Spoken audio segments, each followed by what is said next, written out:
Eso es. Ay, me alegra mucho estar nuevamente en casa. ¿Qué tal si le damos otro aplauso al Señor? Amén. Bueno, ¿dónde están los solteros? A ver, levanten la mano los solteros, a ver. Hay que orar, pastor, hay que orar por esta gente que está soltera. Pero bueno, algo que hay que aclarar es que una cosa es estar soltero y otra cosa es estar solo. Si usted está saliendo con alguien, usted no está soltero. Usted está soltero, pero no está disponible. Hágale al que está a su lado, soltero, pero no disponible, dígale. Pero con ganas, pellízquelo a ver si es que de pronto el frío lo tiene ahí como tieso.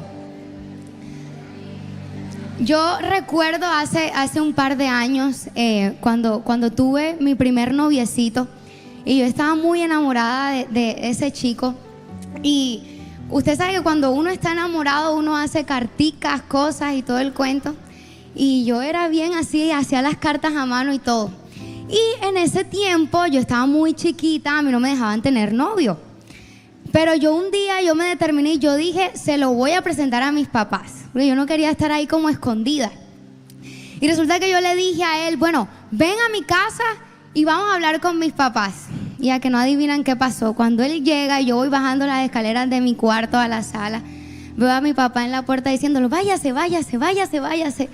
Y en ese momento, eso para mí fue terrible. O sea, yo me sentí súper mal, el acabose, lo más triste del planeta. Y me fui a mi cuarto frustrada a llorar y todo lo demás. En ese momento no entendía, pero hoy le doy gracias a mi papá por haberlo echado. Esa es la verdad. Y bueno, ¿qué tal si oramos al Señor para preparar este tiempo? Cierre sus ojos ahí donde está. Señor Padre, gracias porque estamos aquí. Señor, gracias porque a pesar de la lluvia, a pesar, Señor, de diferentes cosas, pudimos llegar hoy aquí a tu casa. Y hoy te pedimos, Espíritu Santo, que vengas a este lugar, que te manifiestes, que vengas con tu abrazo, con tu consuelo, Señor, y que no salgamos de este lugar de la misma forma en como llegamos. Dile, háblame, Señor, el día de hoy, en el nombre poderoso de Jesús. Amén y amén. Bueno, yo siempre he sido una persona muy sensible y de sentimientos, emociones muy fuertes. Entonces, a mí lo que me hace feliz, me hace muy feliz. A mí lo que me hace triste o me pone triste, me pone muy triste. O lo que me da rabia, me da mucha rabia y así sucesivamente. Entonces, a través de toda mi vida, la cualidad que yo he podido experimentar a la perfección del Señor es su consuelo, o sea, el consolador. Es lo que yo he podido experimentar a lo largo de toda mi vida. Y el mensaje del día de hoy se llama el consuelo de los solteros. Pellizca al que está al lado, dígale, el consuelo de los solteros. Y cuando hablamos de consuelo, consuelo significa descanso y alivio de la pena. Consuelo es descanso y alivio de la pena. Y el Espíritu Santo, que fue el que Jesús nos dejó cuando Jesús fue crucificado y murió y todo lo demás, es el consolador. Y algo que el Espíritu Santo hace por excelencia es eso, consolar. ¿Por qué? Porque hay situaciones en las que Dios no va a eliminar lo que te causa dolor o eso que te duele, sino que Dios quiere que tú aprendas a descansar en su consuelo en medio del dolor que estás viviendo. ¿Cuántos dicen amén? Entonces, a veces Dios no va a eliminar lo que te duele, sino que quiere que aprendas a experimentar su consuelo en medio del dolor. Entonces, cuando estamos frente a la necesidad del consuelo, es porque experimentamos una desilusión. ¿Y qué es una desilusión? Una desilusión es todo aquello que termina siendo diferente a lo que esperábamos. Cuando esperamos de pronto una noticia en el trabajo o en medio de una relación de amistad amorosa, y nos desilusionamos porque la realidad termina siendo diferente a lo que esperábamos. Ahí estamos frente a la necesidad del consuelo. Entonces, ¿qué pasa aquí? El principal factor desilusionador es el mundo. ¿Por qué? Porque el mundo nos promete cosas que no cumple. Por ejemplo, el mundo promete que las drogas te van a hacer olvidar de tus problemas, pero resulta que cuando pasa el momento de ese efecto de la droga, el problema sigue estando. El mundo promete que las relaciones sexuales ilícitas te van a llenar tus vacíos, pero resulta que cuando pasa ese momento de placer, los vacíos siguen estando. Entonces, el principal factor desilusionador, o lo primero que nos va a desilusionar, siempre va a ser el mundo. Siempre. ¿Qué quiere decir esto? Ahora vamos a ver qué significa promesa. ¿Qué es una promesa? Dice, es donde uno empeña su poder y fidelidad proclamándose seguro del futuro y de sí mismo, provocando en la otra parte la adhesión del corazón y la confianza. Es un llamado a la entrega sincera y plena, intelectual, afectiva y espiritual. Y otra definición que me gustó es la capacidad de inspirar en alguien una profunda conexión emocional, comprometiéndose de manera racional y sentimental. Es decir, tú usas tu poder y tú o el que te hace la promesa está seguro del futuro, del porvenir, seguro de sí mismo, y conforme a esa seguridad te inspira a ti a confiar en él. ¿Y qué pasa aquí? Que al final el que está más involucrado en medio de una promesa no es quien la hace, sino quien la recibe. Porque en el momento en el que esa promesa no se cumple, el que la hizo pues simplemente no la cumplió. Pero el que estaba ilusionado, ¿qué pasa con esa persona? Entonces yo quiero que hoy tú te preguntes si de verdad esta adherencia a una promesa tú la puedes hallar en una persona. Porque una promesa requiere estabilidad. Entonces hazte esa pregunta. Ojo, no estoy diciendo que no podamos prometer o recibir promesas, pero ¿qué tan involucrado está nuestro corazón en esa promesa? ¿Qué tan involucrados están nuestros sentimientos, emociones, pensamientos ante esa promesa? Es ahí donde empieza el gran problema, y es que empieza nuestra infidelidad para con el Señor. ¿Por qué? Porque dejamos de depender del Señor y empezamos a depender y confiar completamente en esa promesa o en esa persona. La infidelidad hacia Dios no es nada diferente, sino desde el momento en que tu corazón se ubica en que algo es más importante para ti que Dios. Pregúntate, ¿qué te roba el sueño? ¿En qué piensas mañana, tarde y noche? ¿Qué te hace enojar? ¿Qué te pone feliz? Ahí es donde está tu dependencia. Entonces, esto, ¿qué sucede? Que esto entristece el corazón del Señor. ¿Por qué? Porque pasan dos cosas. El Señor sabe, en primer lugar, que Él está esperando que tú confíes en Él. Y número dos, cuando tú confías en otra cosa diferente a Él le duele, porque Él sabe que al final vas a terminar desilusionado. Y en la Biblia hay una historia que es donde vamos a desarrollar todo este mensaje, que cuando la estudiaba me quebrantaba mucho, y es Oseas. ¿Cuántos conocen el libro de Oseas? ¿Han escuchado la historia de Oseas? Es bien bonita, tiene solamente 14 capítulos, así que los invito a que se la lean. Y para resumirles, Oseas fue un profeta que el Señor levantó en medio de una temporada difícil del pueblo de Israel, porque a pesar de que el pueblo de Israel había visto milagros, prodigios y muchas intervenciones del Señor sobrenaturales y demás, el pueblo de Israel empezó a pecar y empezó a serle infiel a Dios. Y empieza a buscar otros dioses, empieza a hacer cosas que no debían hacer. Y durante este tiempo el Señor levanta a profetas y personas para confrontarlos y hacerlos entrar en razón. Y Oseas era uno de ellos. Y resulta que algo bien particular que sucede aquí es que la primera vez que Dios le habla a Oseas, lo encontramos en el capítulo 1, versículo 2, le dice: ve y cásate con una prostituta, de modo que algunos de los hijos de ella sean concebidos en prostitución. Esto ilustrará, ojo con esto, cómo Israel se ha comportado como una prostituta al volverse en contra del Señor y al rendir culto a otros dioses. O sea, Dios estaba haciendo un símil, una comparación entre lo que es la infidelidad de una prostituta y la infidelidad del pueblo de Israel. ¿Y por qué les digo esto? Porque debemos llegar a entender a qué magnitud está nuestra infidelidad para con Dios. Y que debemos hacer algo al respecto. Luego de esto pasan más o menos 11, 12 capítulos y el Señor vuelve y le habla a Oseas. Y resulta que cuando el Señor vuelve y le habla a Oseas, su esposa se había ido a prostituir. Había estado con otros hombres en pro de cosas materiales. Y el Señor vuelve y le habla a Oseas y le dice, en el capítulo 3 le dice: ve y llama otra vez a tu esposa, aun cuando ella comete adulterio con un amante. Esto ilustrará que el Señor aún ama a Israel, aunque se haya vuelto a otros dioses y le encante adorarlos. Entonces son 12 capítulos, 13 capítulos en donde el Señor narra y le habla a Oseas todas las consecuencias que vienen para el pueblo de Israel a causa de su infidelidad. Pero al final, ¿saben qué pasa? Al final el Señor decide volver a mostrar su amor para con ellos. Al final, a pesar de todo lo que sucede, y Dios les dice literalmente hasta de qué se van a morir, pero al final Dios decide volver a amarlos. Y es el capítulo 11, versículo 8, dice: oh Israel, ¿cómo podría abandonarte?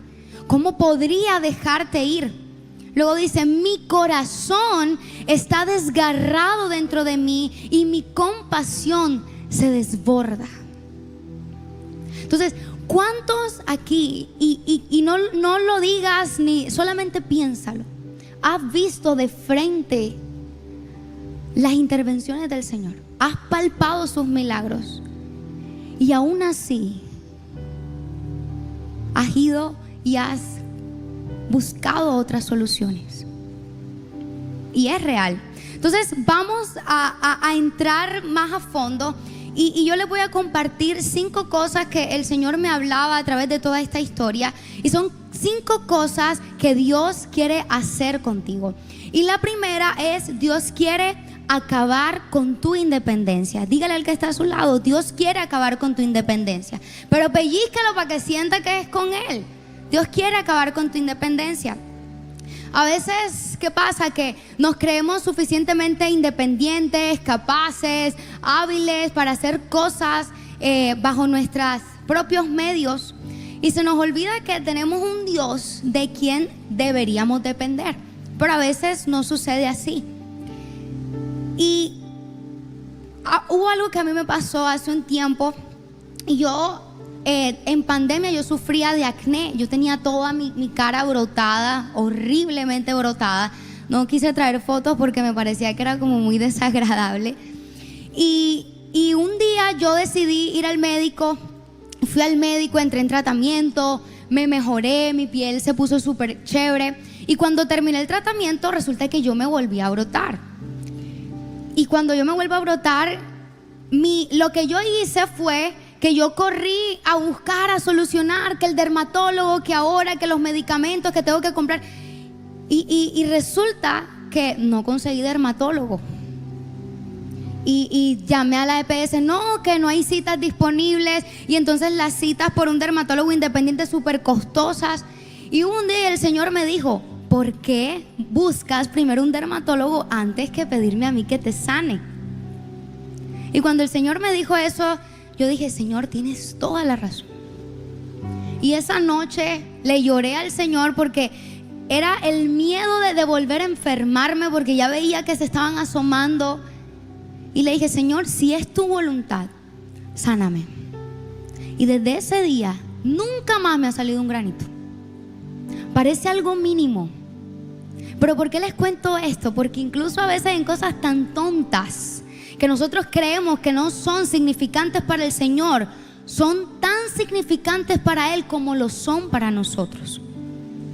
En Oseas 3, versículo 13 dice: cuando Israel y Judá vieron lo enfermo que estaban, Israel acudió a Asiria. Miren lo que pasó, muy parecido a lo que yo hice. Y a su gran rey, pero este no pudo ayudarlos ni curarlos. Yo quiero decirte algo: a Dios a veces le encanta darnos las cosas cuando ya no las queremos. Le encanta darnos las cosas cuando ya no las queremos. ¿Sabes por qué? Porque si Él te las da cuando las quieres, probablemente eso va a robar tu atención. Y Él no va a querer darte algo que va a llamar más tu atención que su presencia. Hay promesas que el Señor te va a cumplir cuando a ti se te hayan olvidado el que te las hizo. Y Dios va a cumplirlas y tú vas a decir: Señor, ¿verdad que tú me lo habías prometido? Pero ¿sabes por qué no las va a cumplir en el momento en el que te la hizo? Porque si Él la cumple en el momento en el que te la hizo, eso puede robar tu corazón. Y fue lo que pasó con el pueblo de Israel. El Señor les dio de beber, el Señor les dio comida, pero ¿qué pasó con eso? Hay un pasaje que dice que ellos estuvieron llenos y se olvidaron de Dios. Y Dios quiere cuidarnos de eso. No es porque Él no quiera cumplir tus sueños, tus deseos. No es que el Señor sea egoísta contigo, sino que Él no va a darte algo que va a robar tu atención más que Él.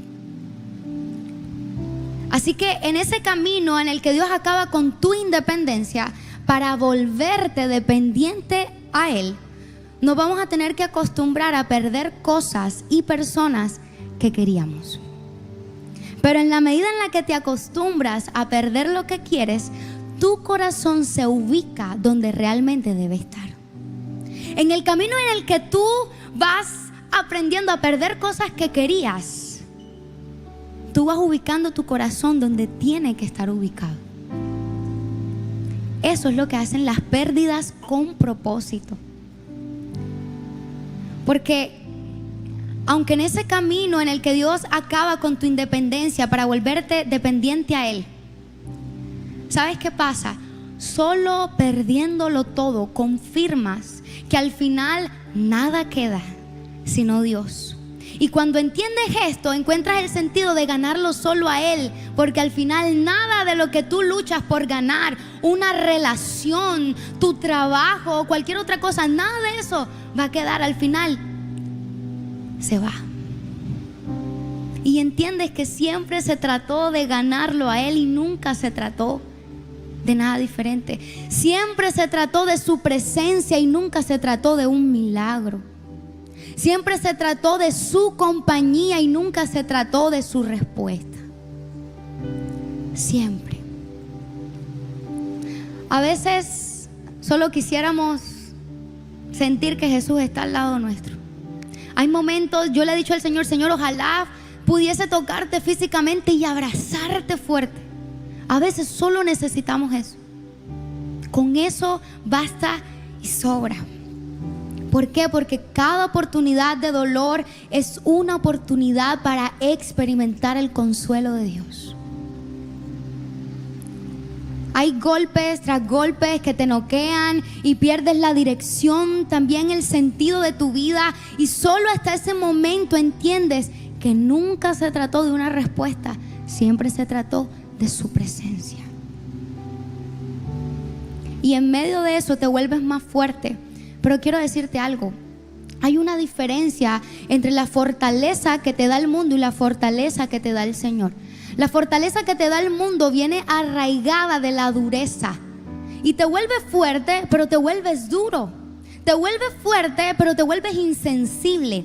Pero la fortaleza que viene del Señor está arraigada a su amor. ¿Alguien está entendiendo? La fortaleza que viene del Señor está arraigada a su amor. ¿Qué quiere decir esto? Que cuanto más te llenes, lo que antes te hería y te abría un hueco en tu corazón, ahora simplemente rebota y se devuelve. Lo que antes te golpeaba, ahora te deja un rajuñito, pero no pasa nada más. Eso es la fortaleza del Señor en medio de estas pérdidas con propósito.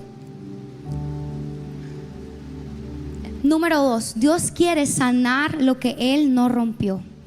Oseas 8:1 dice: toquen alarma, el enemigo desciende como un águila sobre el pueblo del Señor, porque rompieron mi pacto y se rebelaron contra mi ley.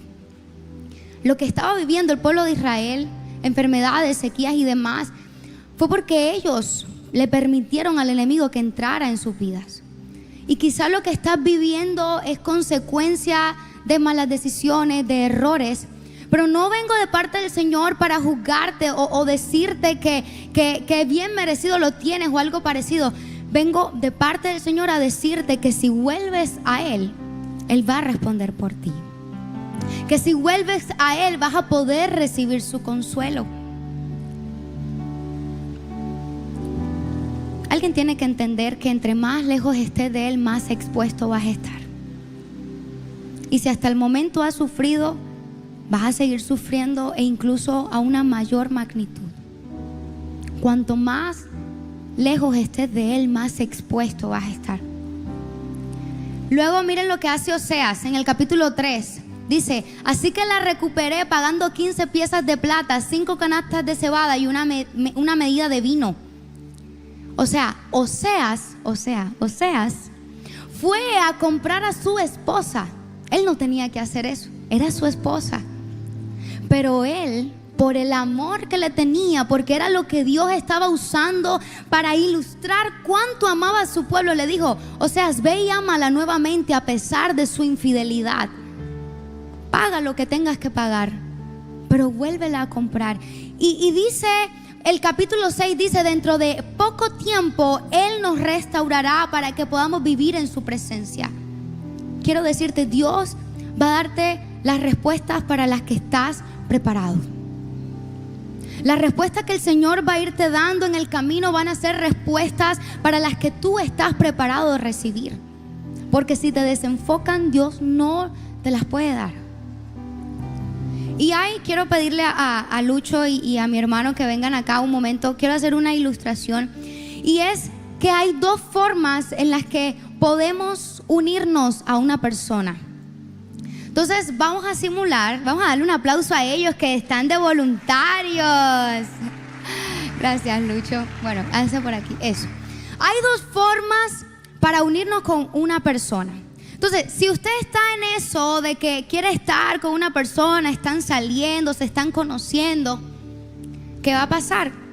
Puede usar la primera forma, y es que se unan y juntos lleguen a Jesús. Es correcto. Ellos primero se unieron y juntos llegaron a Jesús. Pero hay una segunda forma, y es que ellos, aún queriendo estar juntos, separados, llegan a Jesús. Pero aquí sucede algo interesante, y es que cuando llegan a Jesús, Él los une. Quiero decirte, lo que busques primero es tu prioridad. Si tú buscas primero unirte a esa persona y luego buscar del Señor, ahí está tu prioridad. Pero si tu prioridad primero es llegar al Señor y ahí entonces unirse, ahí está tu prioridad. Gracias. Vamos a dar un aplauso a ellos. ¿Por qué? Porque Dios no une personas, el Señor une propósitos. Dios no une personas, Dios une propósitos. Aunque tú ahora de pronto no lo veas, el Señor une propósitos. Y Él ya sabe quién va a complementar tu propósito y tú qué propósito vas a complementar. Entonces, ¿cuál es tu prioridad? ¿Qué es lo que estás buscando primero? Si estás en eso, hay algo a lo que yo le he llamado la oración difícil.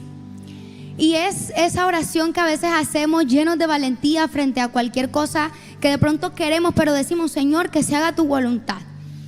Y quizá la hemos hecho frente a todo este tema de las relaciones. Y de pronto le has podido decir: Señor, si es para mí, déjalo conmigo, y si no, llévatelo. Y todo lo que sucede luego de una oración que tú le haces al Señor hace parte de su respuesta. Y pueden suceder dos cosas: o te lo quita y lo desaparece, o lo deja ahí. Y si lo deja ahí, puede que o sea Dios insistiendo para unirlos, o seas tú quien está insistiendo. Entonces, identificar qué es o cómo es que el Señor se está moviendo. Si eres tú el que está insistiendo, o si de verdad está Dios ahí como en el asunto. Y me han preguntado: ¿cuál es el mejor momento para enamorarte de Jesús? Y mi respuesta siempre es la misma: el mejor momento para enamorarte de Jesús es en medio del dolor. ¿Por qué? Porque el amor que emerge del dolor es un amor que no está contaminado, porque no hay bendiciones de por medio. Pero cuando ese amor emerge de un momento chévere, de un momento de bendición, muy probablemente ese amor de ti hacia Él va a estar contaminado. Por eso, si estás en un momento de crisis, de prueba, de dolor, quiero decirte, es el mejor momento para que te enamores de Jesús. Porque el amor que va a salir, a surgir de ahí, no va a estar contaminado. Número 3, Dios quiere que lo conozcas. Dígale al que está a su lado, Dios quiere que lo conozcas. Oseas 6:6 dice: quiero que demuestren amor, no que ofrezcan sacrificios, más que ofrendas quemadas, quiero que me conozcan. Y cuando yo buscaba, resulta que conocimiento viene del hebreo yada, que significa, describe más que una práctica intelectual, describe un conocimiento personal y relacional. Es decir, el Señor aquí no quería que ellos dieran ofrendas o sacrificios, sino que Dios quería que ellos volvieran a relacionarse con Él. Y Dios quiere que lo conozcas. Dios quiere que te relaciones con Él. Y no quiere que lo conozcas simplemente para que sepas quién es Él, sino que para que puedas experimentar su amor, para que experimentes su consuelo, su compañía. Y hay situaciones que te tienen que volver lo suficientemente vulnerable como para que te acuerdes cuánto lo necesitas. Hay situaciones que te tienen que volver lo suficientemente vulnerable para que tú recuerdes cuánto lo necesitas. Y entonces tú digas, yo estaba mejor cuando estaba de la mano del Señor. Yo estaba mejor cuando caminaba junto a Él. Y lastimosamente a veces tenemos que llegar hasta ese punto para entenderlo.